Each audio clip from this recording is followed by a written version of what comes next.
ஹஸ்பண்ட எங்கங்க என்ன கூட்டிட்டு போறீங்கன்னு கேட்டா, நீங்க வாங்க ஜாலியா தான் இருக்கும்னு சொல்லிட்டாங்க. அப்படி நாங்க 2 பேரும் காலையில குளிச்சு கிளம்பி வந்த இடம் என்னன்னு பாத்தீங்கன்னா, சித்ரா பக்கத்துல இருக்க பிராட்வே தாங்க கூட்டிட்டு வந்தாரு.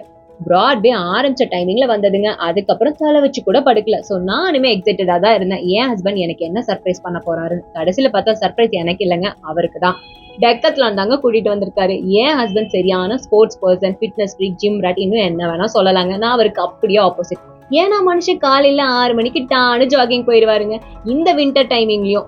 அதனால அவருக்கு குளிர் தாங்குற மாதிரி ஸ்வெட் ஜாக்கெட்டும் ஷூஸும் வாங்குறதுக்காக தாங்க கூட்டிட்டு வந்திருக்காரு. அதெல்லாம் வாங்கிட்டு நாங்க வெளியே வந்துட்டோங்க. வந்தா எனக்கு பாடி ரொம்ப டீஹைட்ரேட் ஆன மாதிரி ஆயிடுச்சுங்க. சோ நான் என் வீட்டுக்காரர்கிட்ட வாட்டர் பாட்டில எடுத்துட்டு வரல, நம்ம போய் இளநீ சாப்பிட்டுட்டு போலான்னு சொல்லிட்டு ஒரு கடையில இளநீ சாப்பிட்டுட்டு இன்னொன்னு டீ சாப்பிட்டுட்டு அப்படியே நாங்க கிளம்பிட்டோங்க. எங்களுக்கு டே ஃபுல்ஃபில் ஆயிடுச்சு. என் ஹஸ்பண்ட் கிட்ட நீங்க நாளைக்கு மார்னிங் ஜாகிங் போறப்போ ஷூஸும் அந்த ஸ்வெட் ஜாக்கெட்டும் போடுற இதை வந்து கிளிப் ஆட் பண்ணுங்கன்னு சொல்லியிருந்தேன். அதுதாங்க இது. என்னோட வீடியோஸ் உங்களுக்கு பிடிச்சிருந்ததுன்னா ஃபாலோ பண்ணுங்க, சப்போர்ட் பண்ணுங்க, சப்ஸ்கிரைப் பண்ணுங்க, லைக் பண்ணுங்க.